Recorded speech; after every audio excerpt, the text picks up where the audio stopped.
Hi, my name is Derek Barber and I'm from HomesteadTO, and we are all about teaching Torontonians to grow their own food and bringing them closer to the food that they eat. Find out more about us on our website at homesteadto.com or on social media through HomesteadTO. Thanks for coming, but also thanks for being interested in seed saving because it's one of the more sustainable elements of gardening. When you save seeds, it means one fewer thing you're bringing into your garden each year, one more thing you're producing already inside the garden, and there's a few other benefits we'll go into. But also, it also makes food up front more sustainable because when you save seeds, and then the food up front model is to essentially send out thousands and thousands of seeds at the beginning of the year with the assumption that some of the seeds will be saved and then come back to be redistributed in the following year. So you're also making food up front more sustainable. So today our key goal is to essentially just improve your knowledge of seed saving, give you basically the background information and the basic knowledge to do it, ideally give you the encouragement to do it, and also give you the experience in doing it. And we're going to be processing a whole lot of these seeds as we go along in the session today. And we're going to do that by just kind of quickly going through quick summary on kind of why save seeds in the first place. What are some of the benefits to doing it? We already talked about sustainability, but there's other benefits as well that you can get from saving your own seeds that you can't necessarily get from buying your seeds directly from the seed manufacturers.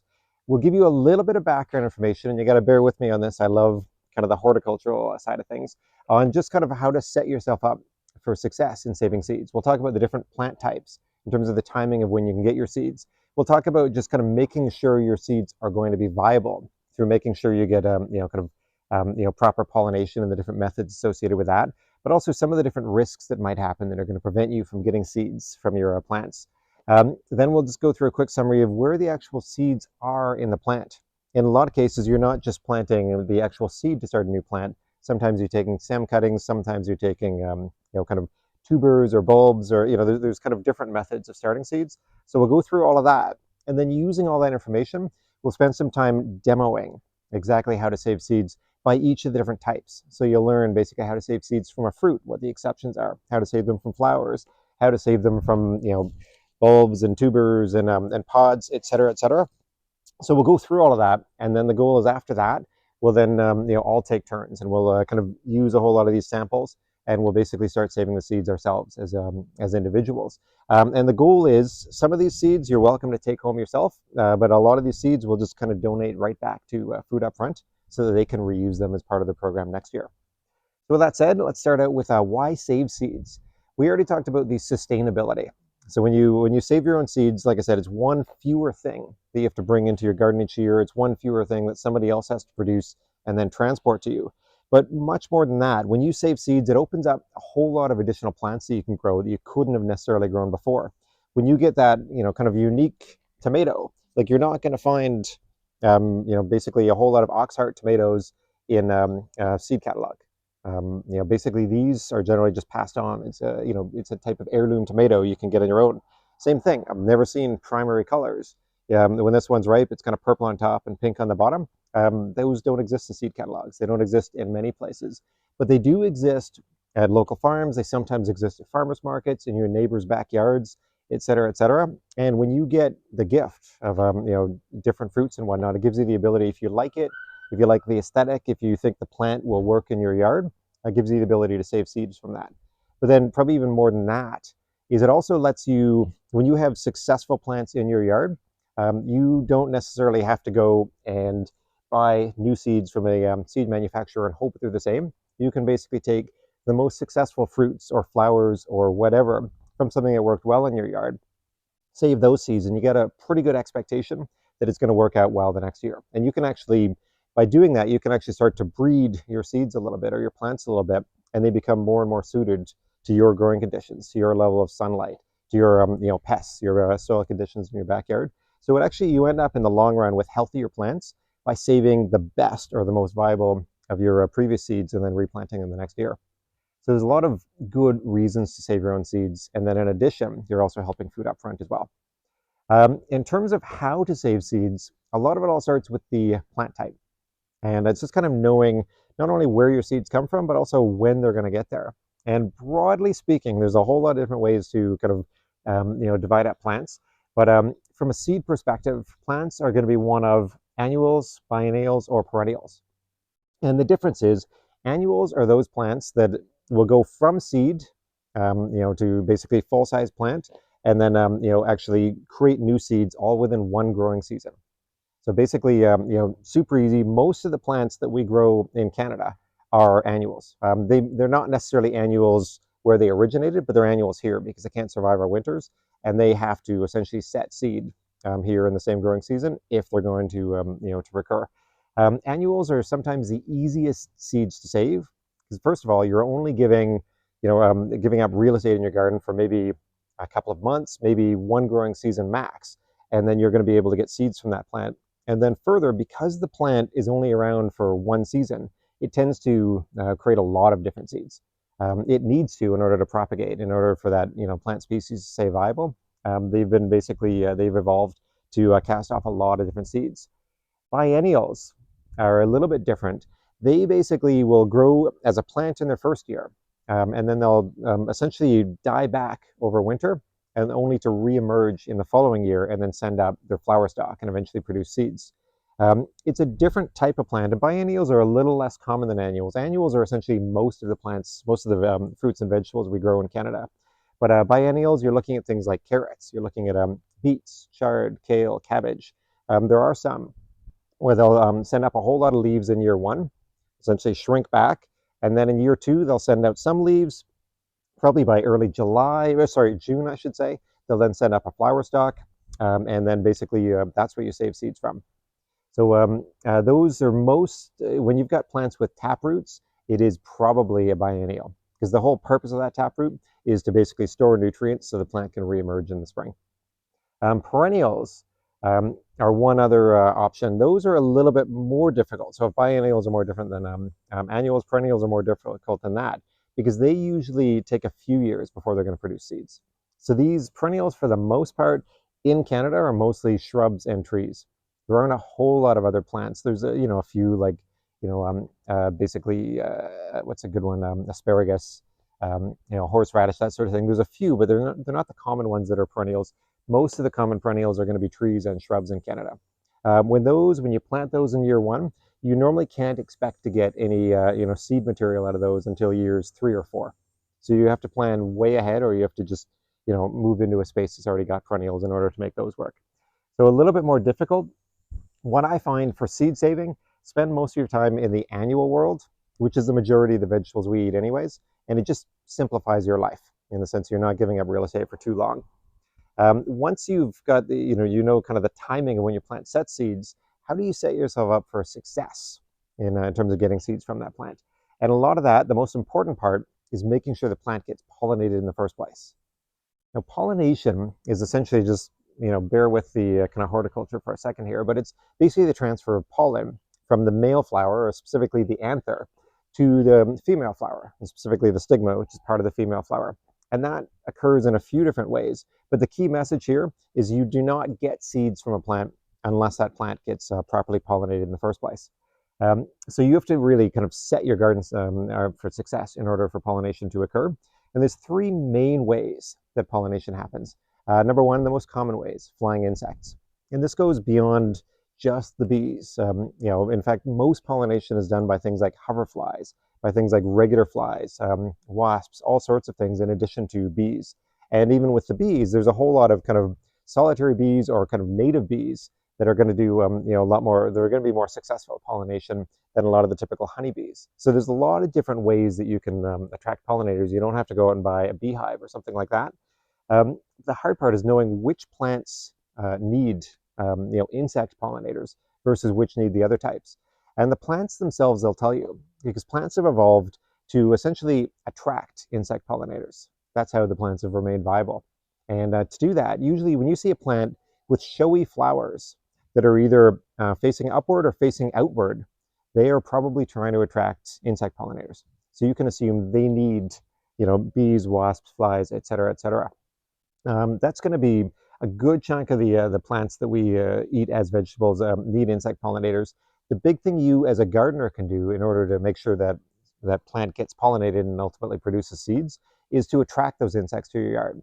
And you do that essentially if you're in a kind of a backyard type setting or in a community garden type setting, you do that by planting a whole lot of native wildflowers in your yard. If you do that, essentially the native wildflowers will essentially attract the pollinators into the yard. And then while they're there, initially visiting the native wildflower, they're going to start going from flower to flower on your vegetables. And by doing that, just by circumstance or happenstance, they're going to end up transferring pollen from the anthers of the male flowers to the stigmas of the female flowers, and your pollination happens. If you don't, or if you can't attract any sort of flying insects to your yard, let's say you're on a high balcony or something like that, then you essentially have to be the pollinator. And what that means, you go out and on the necessary plants, you basically go out with a Q-tip or a paintbrush, and you just essentially dab flowers. Do what the insect pollinator would do. Do that every kind of 2 or 3 days during flowering season, and you should be able to expect 100% pollination. But that's kind of one of the challenges when you're on a balcony or a rooftop or something like that. Being essentially discovered or found by the insect pollinators. Another way plants pollinate is through wind, and these are mostly plants in the grass family, things like corn, things like rice, wheat, that sort of thing. And that is essentially where they will send up male flowers, which are typically tassels or panicles, kind of the high non-showy flowers that are elevated above the plant itself, and they'll have the female flowers below. Easy example that we all know is corn. Corn will send up tassels up top, which are the male flowers, and then the silks, which are attached to the actual ears of corn. Those are the female flowers, and the pollen has to make its way from the tassels down to the silks. In terms of most of that's just done. All you need is a little bit of wind, something to shake the plant, and then blow the pollen down onto the silks, and you're all good. The downside, though, is the way, in a lot of cases, we orient our gardens. If you want to set yourself up for success, plant anything that needs to be wind pollinated in a patch, in a circle, in something that's not a row.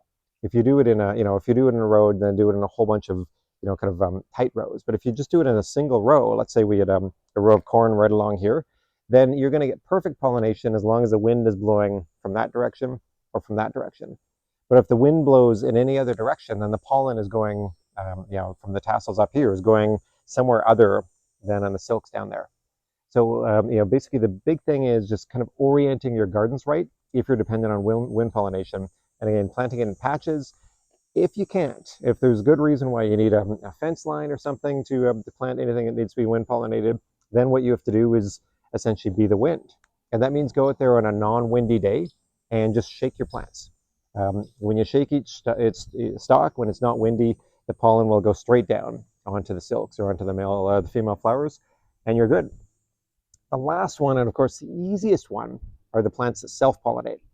And these are things, we don't necessarily know this, but it's mostly flowers that point downward. And in this case, basically the male and the female parts of the flower are both inside the same flower. So you don't need anything to go from one flower to the next. Everything is contained in the same flower. And all it just takes is gravity, maybe a little bit of vibration, just to shake the pollen loose, and it'll fall down, and essentially, it'll essentially pollinate itself, which is nice and easy. These are some of the easiest ones to do. Now, insects and that sort of thing and wind still helps. Anything that's going to kind of vibrate the flower and shake things up is going to help. But in the case of us as the gardener, we can go in and usually, you can just kind of tap the edge of the plant. A lot of the professional farmers, what they'll do is they go in with electric toothbrushes. And, when you go inside of a greenhouse or something like that, that's growing things like tomatoes, they'll just hold an electric toothbrush against each stem for about 2 or 3 seconds. It just shakes the plant just a little bit. And they, basically that is how they achieve pollination. The plants that self-pollinate are mostly going to be in the legume family, so peas and beans, the nightshade family, and the nightshades are, basically tomatoes, potatoes, peppers, and eggplants, or things like lettuce and whatnot will also self-pollinate. So if you're in a position where you want to, grow as a vegetable, but also save seeds from something where you're, let's say, on a high balcony or something like that, where you can't necessarily depend on, insects, you're not going to be able to put a patch of corn on something like that, so you can't necessarily depend on the wind, then you want to focus in the self-pollinating world and just focus on nightshades, again, lettuces and legumes. And then when things get pollinated, basically good things happen. There's still a few more risks that might prevent you from getting your seeds. Number one is obviously no pollination, but you can take care of that just again. You can, essentially be the bee, self-pollinate things. You can vibrate the plants a little bit, shake things up a little bit. You can essentially plant them in the right way in the first place. You can take steps to attract pollinators. There's things you can do. For risk, another risk is going to be fruit and flower drop off. And that is literally where everything looks good and all of a sudden the flowers fall off. What do you do then? Well, usually that is a result of, when you start to see that, that's usually a result of changes in temperature. When things get really hot or really cool suddenly, basically the plant will go into self-preservation mode. It'll drop its flowers, drop its fruits, and just kind of focus on itself. What you can do to help the plant and to prevent this risk is, number one, plant the plant in the right spot. So the heat lovers, put in full sun, preferably late day or afternoon sun. The plants that don't love the heat, the cool crops, you put on the the west side of your backyard, so they get more eastern light, but they're they don't get as much the hot western sunlight. And another thing you can do is make sure the plants have access to lots of water, because water is how they cool themselves, and also lots of potassium, because potassium helps the plant open and close its stomata, which those are the openings that are in the leaves. Those are basically, they use stomata to essentially open up and then take in carbon dioxide, but they also use it to open up to release water. And when the water evaporates from the stomata, basically the plant cools itself. It can control itself a lot more in terms of its stomata if it's got lots of potassium. So you've got plants that you think are at risk. If you see kind of a heat wave coming in, you think you've got plants that are in the wrong spot, or you just think they're at risk of a lot of fruit and flower drop off, load those up with potassium in advance. The other big risk that you've got when you're saving seeds is cross-pollination. And that is basically, if you're growing 3 different types of squash, for example, in your garden, there's no guarantee. You can't tell the flying insects to, all right, I need you to only go to the zucchini here, and to only go to the pumpkins here, and to only go to the, let's say butternut squash here. They're just going to go from flower to flower to flower. And in a lot of cases, what they're going to do is they're going to transmit pollen from one species of plant to another species of plant. And what's going to happen then? Well, the harvest from that plant, let's say somebody goes from a butternut squash to a pumpkin. The pumpkin that just got pollinated, it got pollinated by a plant in the same genus, in a lot of cases in the same species, but a different variety. The pumpkin is still going to happen. That plant got pollinated, but the DNA that's in the seeds inside of that pumpkin are now tainted.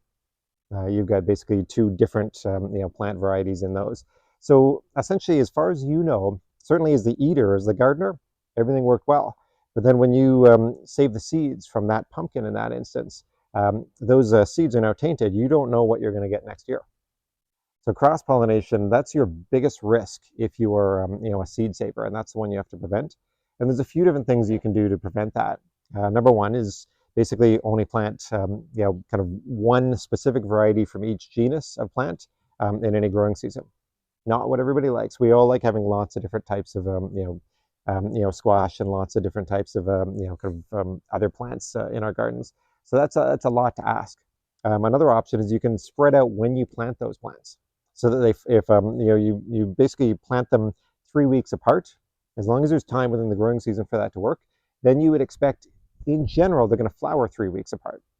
Now, obviously, they flower over time, but that just reduces the odds of cross-pollination occurring. Another thing you can do, though, is you can use things like row cover. And essentially, every day, basically row cover is going to prevent any flying insects from getting in. So it actually eliminates pollination. But every day, you can essentially just remove the row cover from just one variety of, within the same genus of plants. Allow the insect pollinators in, and then cover it up at night. Know that insect pollinators generally come in the morning. So if you basically remove it early morning, then you can put the row cover back on late afternoon. You're not going to be trapping anything in there for the most part. So you can basically do that. Next day, go to a different variety, and you can set it up that way. What the actual seed manufacturers do is they actually use, there's a lot of different methods, but they use clothespins. They actually clamp the flowers shut that they don't want to get pollinated, and then they basically allow the other ones to stay open, and they control things that way. You can also plant things well apart. You can try to focus on self-pollinated plants, which tomatoes, peppers, potatoes, they can get cross-pollinated, but it would be really, really unusual for those to get cross-pollinated. It's mostly going to be things like, the squashes where you get the big showy flowers, the okras, things like that. Those are the ones that are going to be most susceptible to cross-pollination. So those are the ones you have to worry about. But there's a few steps you can take to kind of prevent that. So that's how you essentially make sure you get seeds. Once you plant beyond that, just keep the plants healthy. And once your plants are healthy, and then all you got to do is harvest the seeds. In terms of where the seeds are, there's a few different places they can be in a plant. The most common ones, pods. And pods, we all know, of course, beans and peas come in pods. So each individual bean or each individual pea in there is going to be a seed. But also brassicas, so cabbage, kale, radish, turnip, basically, huge family there. Those come in pods as well. And those, most of them, with the exception of radish, most of those are biennials. So you get those pods in year 2. So most of us have not necessarily seen those, but they come in pods. And we'll kind of demonstrate how to make that happen. But a pod is super easy. You essentially just kind of leave the seeds or leave the pods essentially on the plant until the plant starts to dry up and starts to die back. And then once the pods essentially turn yellow, and you'll know when it worked because you'll be able to hear the seeds inside. Essentially, when you can hear the seeds moving inside, you know that basically they are completely dry or they are essentially ready to go. So just looking for that kind of rattle type effect. Another place the seeds often are is the flower itself. And these are things like, in this case, we've got coriander or cilantro if you prefer. We've got dill. We've got, calendula, where essentially, and we'll demo this in a second, but, the seeds themselves are literally just in the flower. The hard part of this is it's not just the seeds, it's also the chaff itself. So we'll just kind of show you how to separate the seeds from the chaff. So you can only save the seeds and you're not going to have, food up front planting chaff next year. And you can imagine you don't get too many plants out of that. Another couple places they can be, the fruit of the plant itself. Fruits are essentially designed, they are seed holders. This is the womb of a plant. So essentially, basically you can get a lot of seeds out of the fruits. And then the last place they might be it can be basically the tubers, in this case, the bulbs or the rhizomes, in the case of something like sweet potatoes or ginger, or something like that. Basically, the seeds can be in those. Now, potatoes actually do have flowers and they do have seeds in those flowers, but those aren't what we use to replant them next year. And same thing, garlic, they do have the equivalent of seeds. They do have flowers that come out, and there's seeds in those called bulbils. But those, if we grow from that, it's a 2-year life cycle. If you grow from the actual bulb itself, it's a 1-year life cycle. You'll get a garlic the next year. So these become your seeds for those. Yep. So then is garlic a biennial? Garlic will actually that will flower in the same season. So it's an annual. It's just when you plant a bulbil, you don't get the full bulb the next year. Whereas if you plant a clove, you do get the full bulb next year. But the garlic's confusing because we don't let it flower. We basically, with garlic, basically the scapes come up, and you always hear cut the scapes back. Those scapes are the flower stalks, and those, if you let them go, they will contain the seeds. But it's a kind of, on one hand, it's a more efficient way to reproduce garlic if you save it from the actual seeds or from the bulbils. But then when you factor in that 2-year life cycle, you're kind of choosing between, I can get 150-ish seeds in the garlic flower, or I can get anywhere from kind of 6 to 15 or so cloves in the bulb. So you get the benefit of the flower in that regard, offset by the fact that it takes an extra year to eventually actually get the bulb. So a lot of the professional garlic seed savers, they actually will use the flowers. But if you're everyday, kind of average everyday backyard gardener, no, we're going to plant from the cloves itself.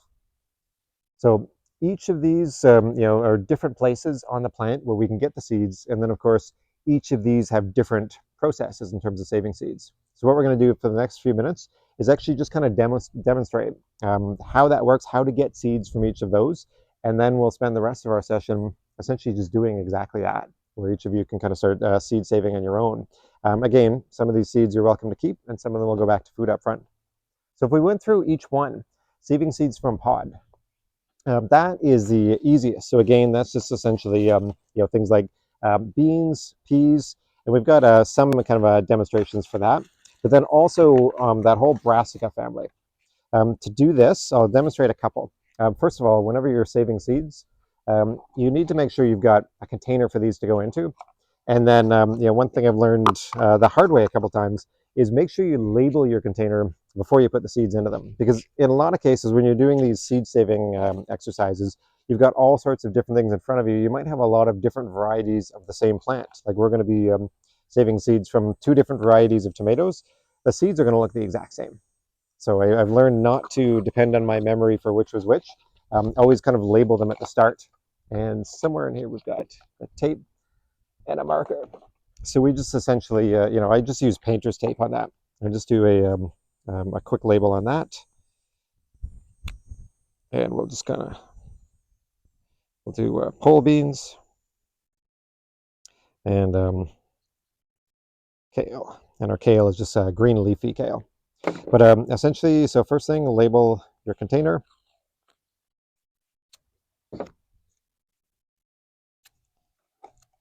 Next thing is, because the seeds are already in pods and because we let the pods essentially dry out on the vine, if you take the pods off the vine and they're not dry, just put them somewhere and let them essentially dry out. What you want to be able to do is, number one, you want to be able to shake the pod and basically hear the seeds inside, because if you can hear them inside, it means they're disconnected from the pod itself, and that means the important thing here is it means the plant has stopped feeding them. There's no more nutrients, there's no more carbs, there's no more anything that's going to go into that seed, so therefore there's no more reason to let the seed sit in the plant. So all you need to do is essentially, at that point, the pod should be dry, and you are just peeling it open and revealing your seeds.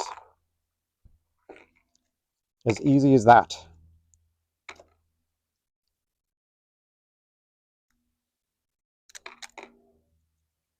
Perfect thing to do also, just at home in front of a TV as well on a Sunday afternoon. But either way, that is essentially seed saving. So in the space of a few seconds, we've got basically 15 or so future bean plants coming our way. In the case of a lot of the other brassicas, something like kale, these ones, essentially each plant will produce a ton of pods. So when you grow something like kale or anything in the brassica family, so again, cabbages, mustards, arugula, turnip, radish, all of those, essentially what it's going to do is it's going to just give you all of your leafy greens at first, and in a couple of cases, the taproots. After that, usually in year 2, and the exception is radish does this in the first year, but virtually everything else is year 2. What it's going to do is it's going to send up these flower stalks with all these yellow flowers on them. The yellow flowers need to get pollinated, and then behind those, they're all on these little stems or petioles.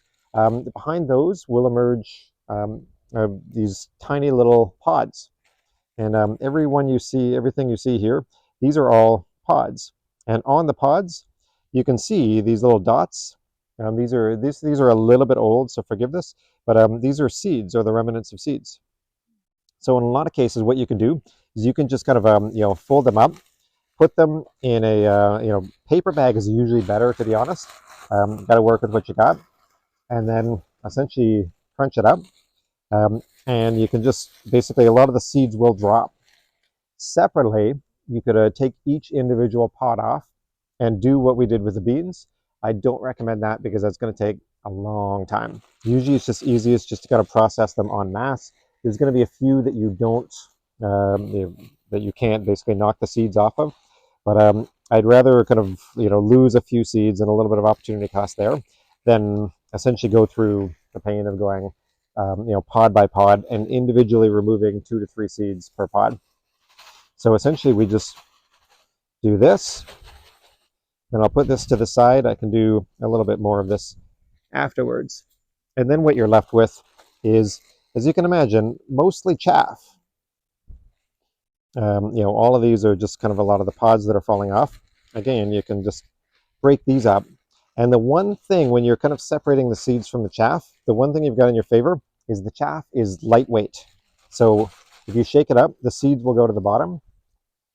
And then you can essentially just remove from the top a whole lot of the chaff.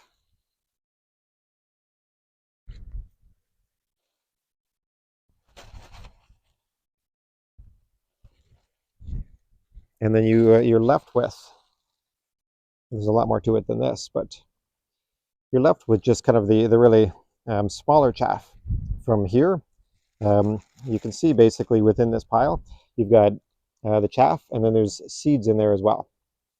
These kind of the black ones are the seeds, and essentially, again, you just kind of shake this up. The seeds will go to the bottom. You get to the point where you're at the really small chaff, and then here, and you're gonna see this again. If you are a professional seed manufacturer, you drop this through a winnower, which is essentially, it's like a plinko machine. Picture basically, a board has got all sorts of little pegs sticking out, and then just something on the front of it to prevent things from flying out, and it's open on both sides. They drop the seeds in the top, and they've got a fan on the one side, and essentially the seeds just kind of, they go through the whole plinko thing. Because the chaff is a lot lighter and catches the fan a lot better, basically a lot of the chaff will just shoot out, and the ones that make it to the bottom of the seeds. And we don't get that benefit, so we have to just get used to essentially just manually separating them. And usually what I'll do is, you can just keep working it and just kind of keep pulling the chaff away and getting more and more seeds. And you can see you get more and more seeds here. Or you can basically just kind of blow on it. And the key is, you don't want to take one big breath and blow hard. You want to just kind of go increasing intensity until you see the chaff start to blow away, and then do not blow any harder than that. And then presumably most of the seeds are still going to be there. So be careful when you do this. If you do this over your garden, you're accidentally going to plant, some of these seeds will fly off, but most of them are going to stay, and you're left with basically seeds. A little bit of chaff there, but mostly seeds. And so we just kind of do this same exercise for all of everything that's essentially in the bottom of the kale bag. So we'll do this in person in a second, and you're going to end up with thousands of kale seeds. Kale plants are actually, they produce a lot of seeds. So those are the pods. Those are some of the easiest ones. The flowers get a little more challenging because there's more chaff. And for the flowers, what we've got are a few different types here. We've got some cilantro or coriander seeds. We've got some dill, some of the commonly known ones, and then also an edible flower. So we get to count that in kind of a vegetable harvesting or a vegetable course, is essentially the calendula. So to do those, we got different painter's tape here. Same thing. We'll just get containers, and I'll just demonstrate on one of them here. We'll just do the coriander. Essentially, just label it. Use a different marker afterwards.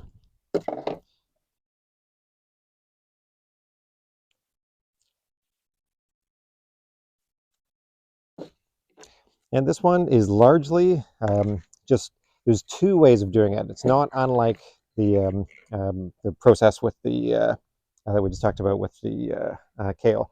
Number one is, the harder way to do it is essentially, you just kind of go through and massage the actual seed stems, and you're essentially just removing the seeds. The flowers were on top of it. You're removing the seeds from all their stems, and you go through that. The easier way to do it is not unlike what I kind of already demonstrated. It's basically just kind of get a bag and essentially put all of your seeds inside of there. Again, doing this over top of, not your garden, because some of the seeds are going to fall through. And then essentially just kind of going through and doing this kind of en masse. You can do it from the inside, you can do it from the outside. But what you're left with, and we'll do a lot more of this later, but essentially on the kind of the 10-second view, is you're left with a whole lot of largely seeds. These are just kind of all your coriander seeds. Some of the stems are going to go in there as well. And then it's going to be the same thing. get yourself to pure seeds, and we'll do kind of more and more of that separating afterwards. But it's fairly easy to do. I'll put this down here, and then for your more kind of traditional flowers, just know that not all seeds look the same. So if you're looking at something like a calendula, basically these are the seeds, and it's hard because the chaff, in this case, it's the sepals that go kind of around the seed within the flower. Basically, they look pretty similar, but essentially the chaff is going to be kind of lighter weight and larger. So it's going to be the same thing. You just blow on it, remove any kind of large ones that are still remaining, and you get left with a whole lot of just kind of calendula seed, which are these, again, they don't look like seeds. These little kind of, curly comma-shaped things, that's calendula seeds. So we'll put those away. Those I don't need to label yet because those are unique. So those are your flowers. A lot of the process on flowers is just simply separating the seeds from the chaff. Fruit is another matter. For fruit, essentially, this one we'll have to label. I'll just use this. There's kind of two things you might do with fruit. Number one is something like peppers or something like squash, pumpkins, zucchini, that sort of thing. What we can do is, this one is a pimento pepper.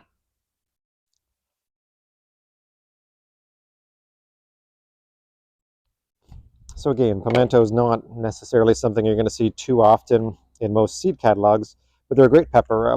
They're technically a hot pepper, but there's not a whole lot of heat. We're talking, just maybe 100 Scovilles, which is kind of nothing compared to the other hot peppers. These are ones that most of us have inside of olives, stuffed with manzanilla olives. But for these ones, essentially, you just get a fruit, and the key is the fruit has to ripen.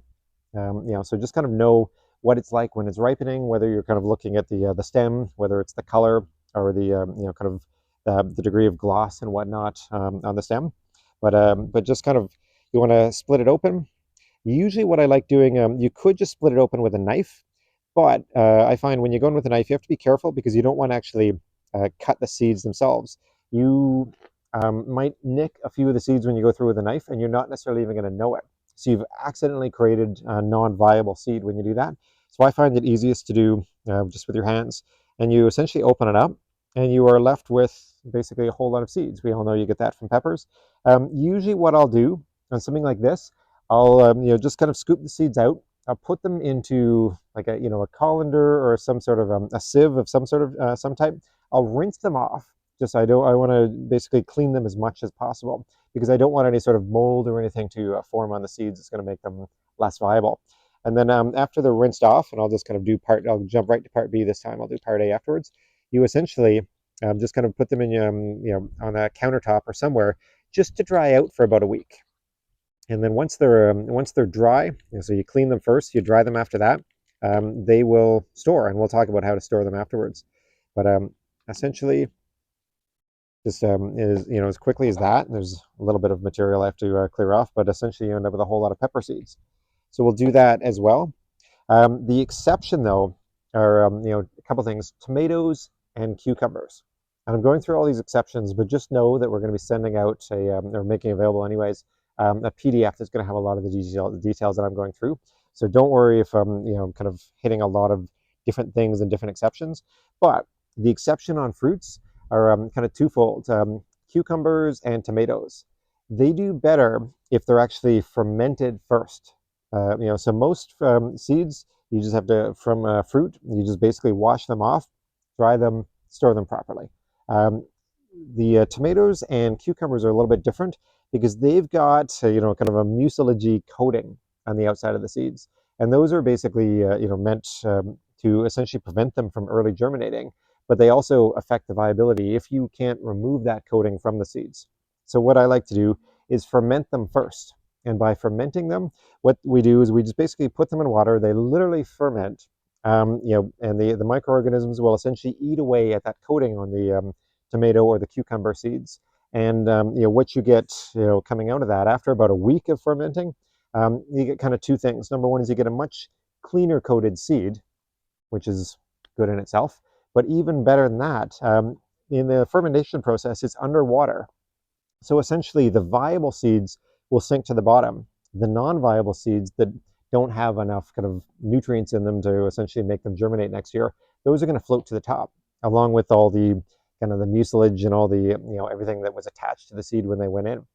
And as a result, you essentially, I'll kind of demonstrate in a moment, but you get left with, essentially a whole pile of water with a lot of goop on top that is of no use that you can just scoop away, and a lot of viable seeds at the bottom. And you would expect 100% germination rate if you can ferment them properly on tomato seeds. Whereas on most other things, you're shooting for 90%.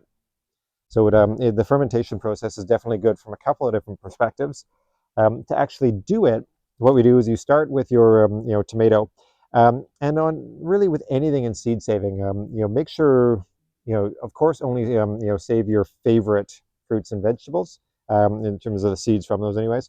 But also don't wait until the end of the year and then get the those fruits or vegetables that are just sitting on the plant at the end of the year and think, okay, I'm tomatoed out at this point, for example, so I'll just grab that. Get them when they're in the peak of their season, when that way you're grabbing a healthy fruit, because you don't want to be saving seeds from the unhealthy ones. We talked at the beginning in terms of why saving seeds, and one of the big benefits is you get to basically choose the healthiest fruit from the healthiest plant and save seeds from that. And then by doing that, essentially your plants will evolve and they'll become kind of perfectly suited to your growing space, to your way of growing them, to your own kind of preferred flavor profile, things like that. So basically, get a good tomato. And then what you do is it's the same thing. I won't do it, but it's healthiest if you just kind of go in with your rip it open with your hands. Do not risk kind of splitting seeds. But if you do split seeds, the good news is because we're fermenting these tomato seeds, anything that you do accidentally nick or split is going to float to the top. So we, whereas on most things I say, do not just cut it and then save the seeds. With tomatoes, we can. All we're going to do is essentially just kind of cut it open. I'm still not going to cut too far into it, but essentially just kind of peel it apart, and the seeds are of course all in the middle.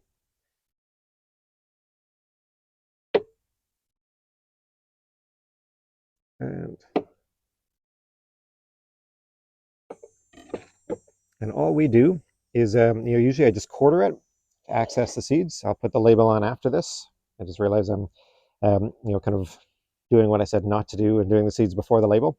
But inside, when you kind of quarter it and then tear it open, the seeds are all in here just along the vein. So all we do is we basically just kind of scoop them out. You don't need to separate them from the veins too much. Just do a little bit.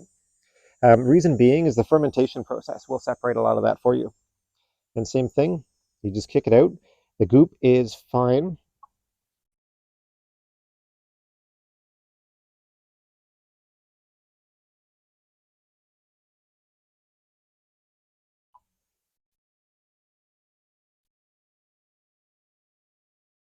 And last one.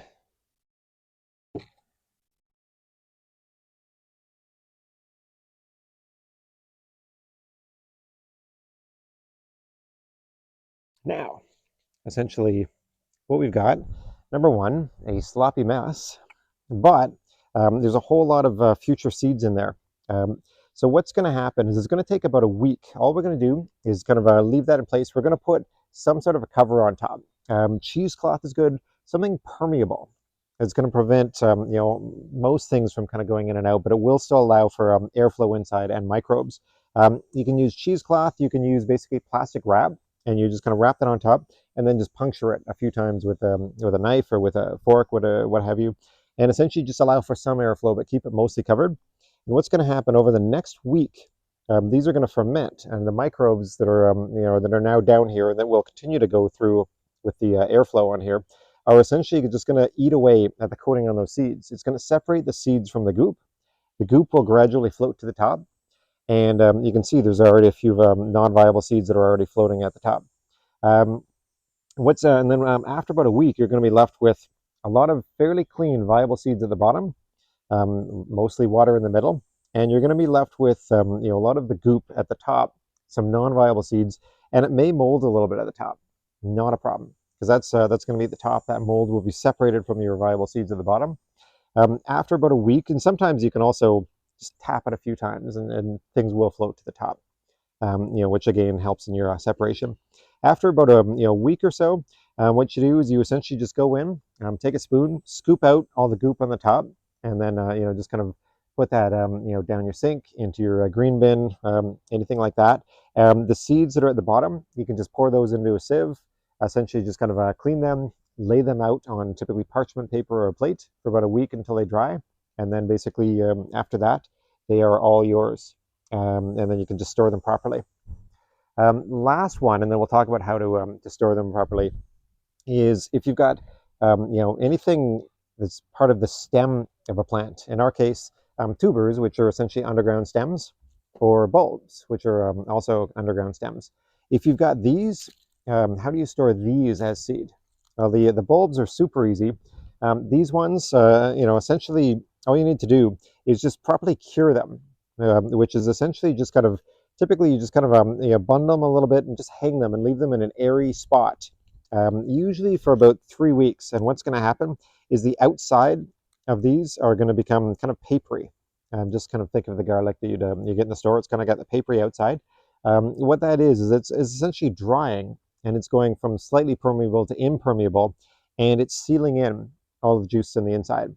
And then basically when these are properly cured, which meaning properly dried, these cloves in this case, or this bulb, will last months. And then you can plant these anytime. In the case of garlic, typically you plant these anywhere from kind of mid-October to mid-November. You can put these in your garden. In the case of tubers or tuberous rhizomes, so by tubers I mean potatoes, tuberous rhizomes I mean sweet potatoes, all you're doing is basically same thing. You cure it, so that you essentially just leave it in an airy spot, so the outside of this starts to dry up a little bit. And then to actually store it, all you do is you essentially grab newspaper, flyer, anything like that, something that's just not glossy and not bleached, and you can tear this into a few pieces, but I'll just kind of demonstrate on one. You essentially just do that, and you store it. You can put this in a paper bag or something that will let a little bit of air flow through, because this will emit a lot of ethylene gas as it further ripens. But something that'll allow a little bit of airflow, but not much, and then essentially just keep it somewhere completely dark. And this will basically sit like this. A few of your potatoes and your sweet potatoes and that sort of thing, they will go a little bit soft. And that just usually means it didn't have enough airflow. In this case, ethylene gas basically stayed inside and it over ripened. But basically, if you store these right, these will generally last. They'll be just fine until next March or April, at which point they're pretty much ready to go in the garden. And all you have to do is a few weeks away. You typically, the typical potato planting date is May 1st. Certainly in the Toronto area. So a few weeks before that, you essentially just kind of take them out and put them somewhere, and they will start to sprout. And then at that point, you can just put it straight into the garden. So basically, saving potato seeds is easy. It's a matter of just kind of crumpling it up and then storing that somewhere. When we get to actually storing, and this is the last topic before we get to work and actually start saving the seeds ourselves. When it comes to actually storing your seeds, storing is pretty easy. Let's kind of take you to a different topic. What do seeds need to germinate in the first place? And this is a test that anyone's welcome. Moisture, yep. Light. Some seeds need light, yep. They've already got enough nutrients in them already. So moisture, light, and exactly, temperature. Those are the exact three things. Hot crops like to be about 25 degrees. Cool crops like to be kind of 15 to 20 degrees as an optimal temperature. They need dampness for sure, and then some seeds will need light. So that's what makes a seed germinate. So if you want to store a seed, do the opposite of that. So you want to put the seeds somewhere dry, cool, and dark. And at that point, basically, if you can put it somewhere dry, cool, and dark, it will last its full life cycle, and it'll stay viable the whole time.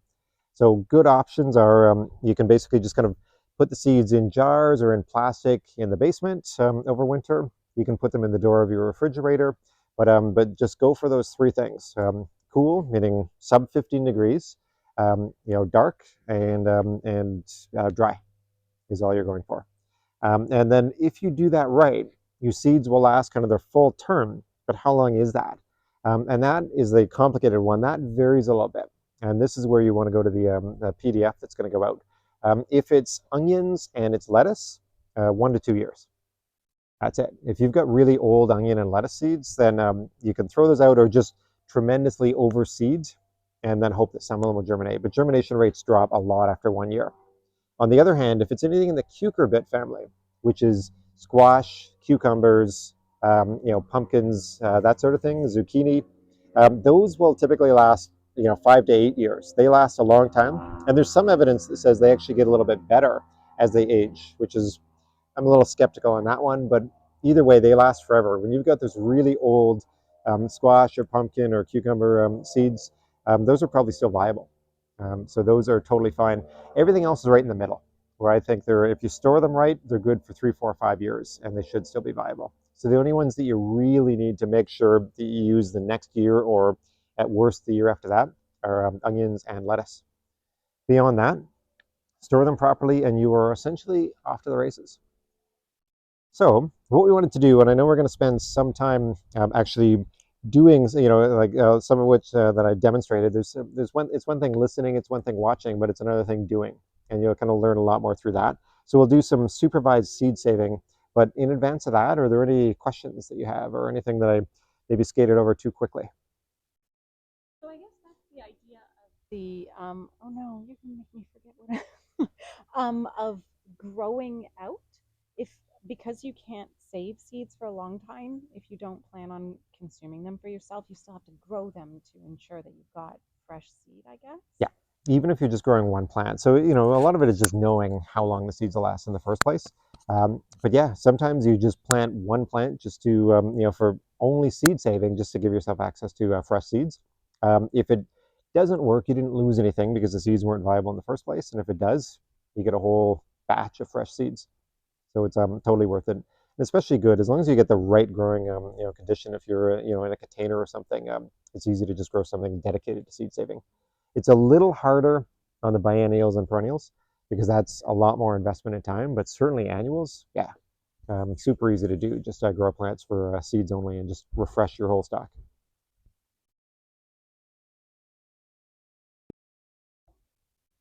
Anything else? You guys want to start getting your hands dirty and start doing seed saving? All right, let's give it a shot.